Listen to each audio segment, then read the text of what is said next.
చివరి పునరుద్ధానం వరకు మా కుటుంబాన్నే కాదు, సంఘంలో ఉన్న ప్రతి ఒక్కరి కుటుంబాన్ని దేవుని ఎంతగానో కాచి కాపాడినందుకే దేవునికి కృతజ్ఞతాస్తుతులు చెల్లించుకున్నాం. దేవుడు ఎక్కడ విడిచిపెట్టడు, దేనికి తక్కువ చేయడు. ఆయన నమ్మిన వారిని ఎక్కడ సిగ్గుపడనీయడు. ఆయన విశ్వాసం ఉంచితే చాలు, ఎక్కడ దేనికి కానీ దేవుడు కలవరపడనీయడు, దేనిలో తక్కువ చేయడు. అందును బట్టి దేవుని కృతజ్ఞతాస్తుతులు చెల్లించుకుంటున్నాం. పోయిన నేను శుక్రవారం కాకుండా అంత ముందు శుక్రవారం బాగా ఆదరణకి చెవు నొప్పి, స్కూల్ కాడ నుంచి ఇంటికి వచ్చింది కానీ చెవు కొట్టుకొని ఏడుస్తూనే ఉంది.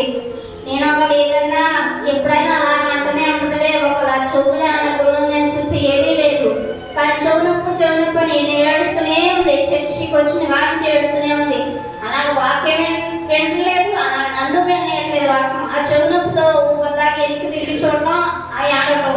నేనేం కదలే అని వాక్యమేనని ఆయన అలాగా అరుస్తూనే ఉన్నా. అలా వాక్యం అయిపోయిందా అలా ఏడుస్తూనే ఉంది. ప్రార్థనలన్నీ ప్రార్థన అయిపోయినాక తైలాభిషేకం చల్లేటప్పుడు పాస్టర్ గారు ఎవరికైతే చెవు నొప్పిగా ఉంటుందో ముందుకు నేను ప్రార్థన చేసినప్పుడు, సేవకులు పిలిచినప్పుడు, ఆదరణ పంపించినప్పుడు పాస్టర్ గారు చేసి ప్రార్థన చేసినప్పుడు అప్పుడే ఆ బిడ్డకి స్వస్థతనిచ్చాడు దేవుడు. అందుని బట్టి కృతజ్ఞతాస్తుతులు చెల్లించుకున్నా. కానీ ఆ బిడ్డ కావాలని ఏడ్చేసింది, మధ్యలో చెవు నొప్పి తగినట్టు ఏడ్చింది. కానీ ఆ బిడ్డకి అప్పుడే దేవుడు స్వస్థతనిచ్చాడు. మళ్ళీ నేను ఇంటికి వెళ్ళాక ప్రార్థనలంతా చెవులో వేసి ప్రార్థన చేసి సిగ్గు గుర్తేసేసారు. కల్లారేసరికి మళ్ళీ లేసి మా చెవు నొప్పి అంతా తగ్గిపోయిందమ్మా అన్నది. అందును బట్టి వేసేకి కృతజ్ఞతాస్తుతులు చెల్లించుకున్నాను.